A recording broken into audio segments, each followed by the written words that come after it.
Hey YouTube, this is RobMats1 here, and welcome back to Comic Book Haul. I haven't done this in a while, so apologies for not doing it sooner. I had sort of tried to do it last month, but I couldn't find the reviews that I did, and I got really busy. So today I have several books for you. 2 Marvel, 3 DC. These won't, most of them I will only just touch upon because, of various different reasons. So this isn't going to be a long review on each of the books, but I am going to try and cover all of them today. I am still doing comic book reviews. I have several from way back earlier on in the year that needs doing. And I will try and get that all done for you guys as quick as I can. And expect Superman Unchained to be reviewed pretty soon. So expect that on the channel. This is actually my 500 video for this channel, so that's pretty exciting. If you guys want me to do a Q&A session for the 500 videos, like this video, and I will get that organized for you guys.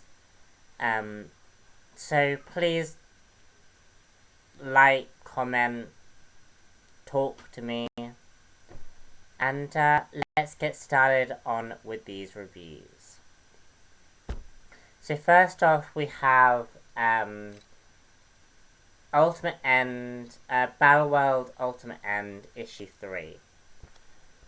So this comic isn't that great. I'm very confused in regards to Secret Wars titles and where they all seemingly take place. I keep thinking that Ultimate End happens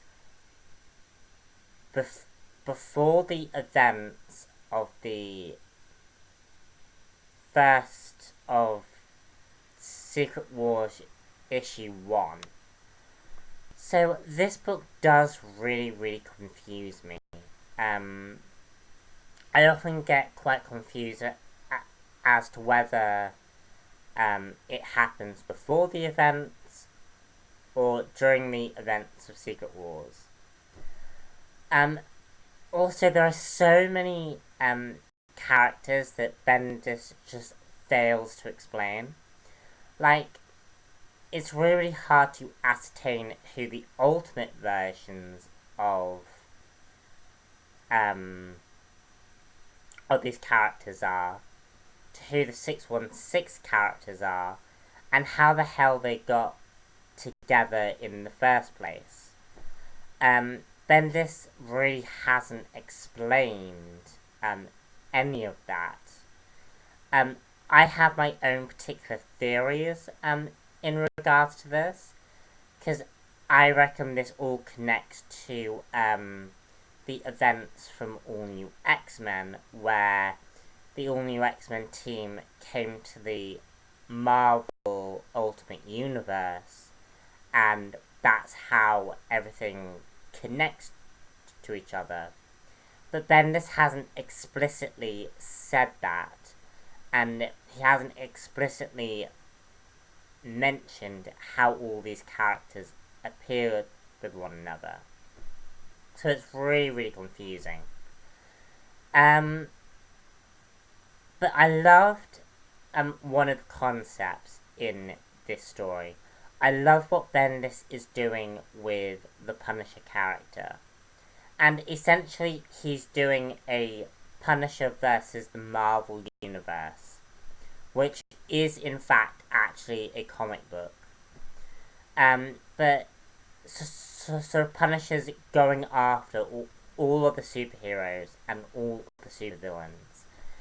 And I really, really like that concept. I'm still very, very confused as to which version of the Punisher this is. But I really, really dig the idea that Punisher is doing for this character. All in all, good issue. I can't really recommend Ultimate End. I think it might read better in trade, to be perfectly honest. Yeah, just get this in trade and it might make a bit more sense as a cohesive narrative. Next one we're doing is Uncanny X-Men issue 35. This is basically a kind of a one-off issue before we get X-Men, Uncanny X-Men issue 600. We're still waiting on that book. It's said to be coming out after Secret Wars, which is a long time to wait for that book. But basically, this book introduces the Scott Summers team basically going on their own, sort of going at the whole mutant superhero thing by themselves without the teachers. And the whole point of this book is to really illustrate the need for the X-Men teaching these young mutants how to use their abilities. There are several instances in this book where the characters sort of go on the deep end and kind of fail to really live up to that superhero name because of the racist implications for it. But I really liked the idea that the young students of Scott Summers are actually trying to make it on their own.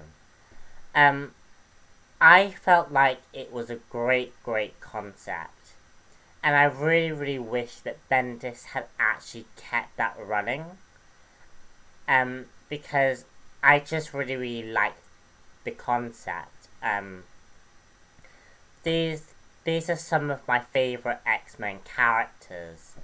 And, seeing them actually become their own superhero team and their own and sort of do things on their own was really, really interesting. Goldballs actually becomes sort of a very public hero. And people basically adore Goldballs for a time. And I really, really like that concept. And I think it would have been more fun to continue that concept. I realise that Bendis's run is coming to a close, but I would have liked it to have continued because it was a really, really good idea. So yeah, this issue is a really, really good book. it's got some great ideas and concepts that unfortunately, again, we'll possibly never see again. But it's got some great ideas and really serves to tell the fans the need for the school, for the X-Men school to exist. Now we get on to by far my favourite book series of all time. Injustice, Gods Among Us, issue 4, 5, and 6. I am going to talk about this very briefly because I'm going to be doing sometime this year the volume 1 of Injustice Year 4. But I just wanted to talk about it briefly because there are so many great ideas coming into this book. So we basically have the ancient Greece gods challenging Superman's regime. Batman and his team have all teamed up with these gods to basically stop Superman in his tracks. Bersaletto did a great job connecting Injustice Year 3. He did a great job presenting Superman and Wonder Woman's relationship. He's going in a really interesting direction with Lex Luthor, possibly hinting at a Bizarro character. And he just did a very, very good job at presenting, this new fight in the DC universe. In this universe, sorry. I do have a slight complaint now. During issue, I think, 4 or 5, Bersaletto sort of does these flashback scenes. But the flashback scenes seemed really, really chaotic and a bit confusing. It's followed, you can follow it, but I think when you read it overall, it will seem really, really confusing. Just because of where he's placed these flashbacks, and it doesn't really read very well as a flashback. But great story. Really interested in seeing how this new fight continues. And I'm really curious as to see where Injustice is gonna go. I'm not sure if an Injustice Year 5 is coming out at any point. We haven't received any news as far as Injustice Year 5 goes. And I just really, really dig the story.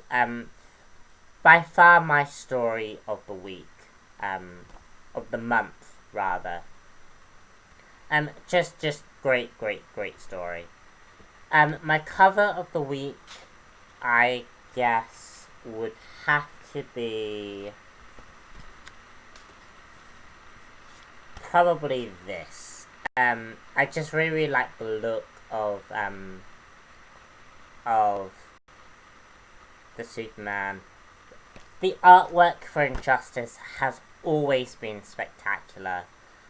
Although the artwork for Uncanny X was also really good as well. So, that's me done. Thank you very much for listening to me. And again, if you guys want a Q&A session, Like the page, let me know down below, and I hope you all have a great day. The upcoming reviews so far is I'm gonna finish off the rest of the Charmed season. I'm gonna review Agent Carter, try and review Daredevil, the Netflix version, and yeah, that's really all that's really I'm doing really for the next few weeks. Releasing Superman Unchained, trying to get a few more comic book reviews done. So yeah, stay tuned, guys. There is content coming slowly to you, but it is coming. I'm Robinax1 here, and I shall see you very soon for the next one. Bye.